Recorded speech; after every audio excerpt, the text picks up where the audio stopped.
ఆశాబిందు గారు ఉన్నారు, టీడీపీ రాష్ట్ర అధికార ప్రతినిధి. ఎస్ ఆశాబిందు గారు, జగన్ ఒక సైకో అని, రాక్షసుడు అని ఇతరత్ర మాటలు కూడా మాట్లాడినటువంటి పరిస్థితులు ఉన్నాయి. అదే స్థాయిలో అధికార పార్టీ నుంచి కూడా వస్తున్నటువంటి విమర్శలు రాజకీయాల్లో గతంలో ఎప్పుడు కూడా టీడీపీ నుంచి అంటే గత ఎన్నికల్లో అంటే టీడీపీ ఉన్నప్పటి నుంచి కూడా మొదలైనప్పటి నుంచి కూడా లేనటువంటి కొత్త తరహా విమర్శలు ఈ 2024 అసెంబ్లీ ఎన్నికలకు సంబంధించి టీడీపీ అనుసరిస్తోంది. కొత్త పదాలు కావచ్చు, లేకపోతే ప్రజల్లోకి ఈ విధంగా వెళితే మాత్రమే అధికార పార్టీ వైఫల్యాల్ని ఎండగట్టగలం అనేటువంటి తీరును కూడా టీడీపీ ప్రదర్శిస్తుంది అనేటువంటి ఒక విమర్శ. ఏం చెప్తారు మీరు?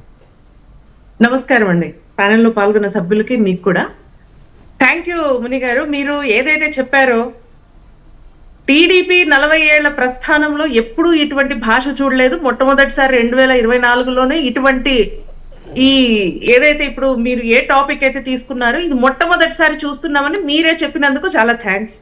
నెంబర్ 2, రమేష్ గారు ఏదైతే చెప్తున్నారో తెలుగుదేశం పార్టీ వాళ్ళ వల్లే వస్తుంది అన్నదానికి సమాధానం కూడా మీరే చెప్పేశారు.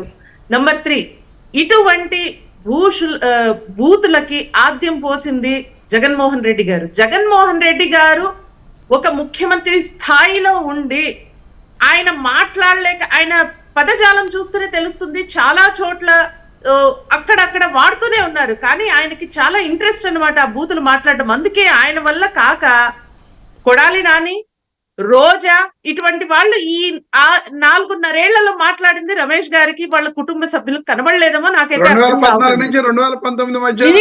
Sorry to use this or, నీ అమ్మ మొగుడు అనే పదాలు చంద్రబాబు నాయుడు గారు లాంటి ఒక ముఖ్యమంత్రి స్థాయిలో ఉన్న వ్యక్తి, మాజీ ముఖ్యమంత్రిని కూడా ఇటువంటి భాష మాట్లాడుతుంటే మరి మీరేం చేస్తున్నారు? రాజకీయాల్ని కూడా స్థాయికి దిగజార్చిన ఘనత ఏదైనా మూట కట్టుకున్నారంటే జగన్మోహన్ రెడ్డి గారు ఈ ఒక్క విషయంలో ఘనత అయితే సాధించేశారండి. బూతుల భాషని ప్రమోట్ చేయడంలో, కథలు అల్లడంలో, హత్యా రాజకీయాలను కూడా చాలా ఈజీగా తీసేయడంలో, ఆఖరికి సొంత చెల్లెని తిడుతూ ఉంటే కూడా, చీరల విషయంలో మాట్లాడుతుంటే కూడా అయినా రమేష్ గారు వెనకేసుకొస్తున్నారు కదండి. మీకు దండాలు సార్, మీకు నిజంగా దండాలు పెట్టాలి సార్. సొంత చెల్లెల్ని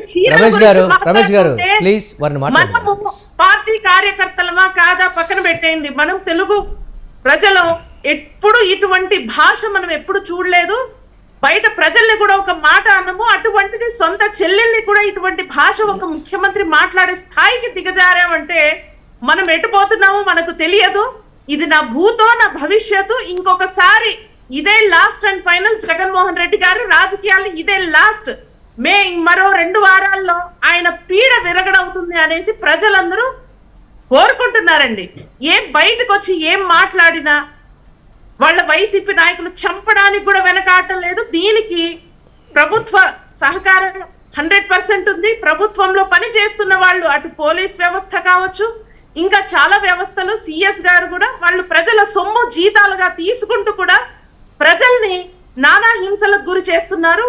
మరి 1వ తేదీ రాబోతుంది, దానికి కూడా మనము రెండోసారి ఇప్పుడు ఏదైతే పింఛన్లు వస్తున్నాయి ఎలక్షన్ కోడ్ తర్వాత, 2వసారి పింఛన్లు ఇచ్చే సమయం ఆసన్నమైంది. దీనికి కూడా డైరెక్ట్ ఇవ్వండి అంటే కూడా మళ్ళీ ఇప్పుడు బ్యాంక్ అకౌంట్ లో వేస్తామని, బ్యాంక్ అకౌంట్ లో వేసి, ఇంతకు ముందు కనీసం సచివాలయంలో తీసుకోవడానికి ప్రతి పంచాయతీలో ఒక సచివాలయం ఉంటుంది. అటువంటిది ఇప్పుడు బ్యాంక్ అకౌంట్ లో వేస్తామంటే బ్యాంకులు, పంచాయతీలు మీరు గ్రామాల్లో చూస్తుంటే 2-3 గ్రామాలకి, 4-5 గ్రామాలకు ఒక బ్యాంక్ ఉంటుంది. ఇప్పుడు తీసుకొచ్చి మొన్న 31 మంది చనిపోయారు. ఇప్పుడు ఒక 100-200 మందిని చంపేసి ఆ శవాలతో పేలాలు ఏరుకోవాలని జగన్మోహన్ రెడ్డి గారు అండ్ కో ప్రయత్నిస్తున్నారని ఇక్కడ క్లియర్ గా కనిపిస్తుంది. మనకు మాటలేంటి ముని గారు, మాటలు అనేది చాలా చిన్న విషయం. Jaganmohan Reddy and YCP batch కి వాళ్ళు ఈజీగా చంపేస్తారు, ఈజీగా కేసులు వేసేస్తారు, ఈజీగా కనబడకుండా చేసేస్తారు. రైట్.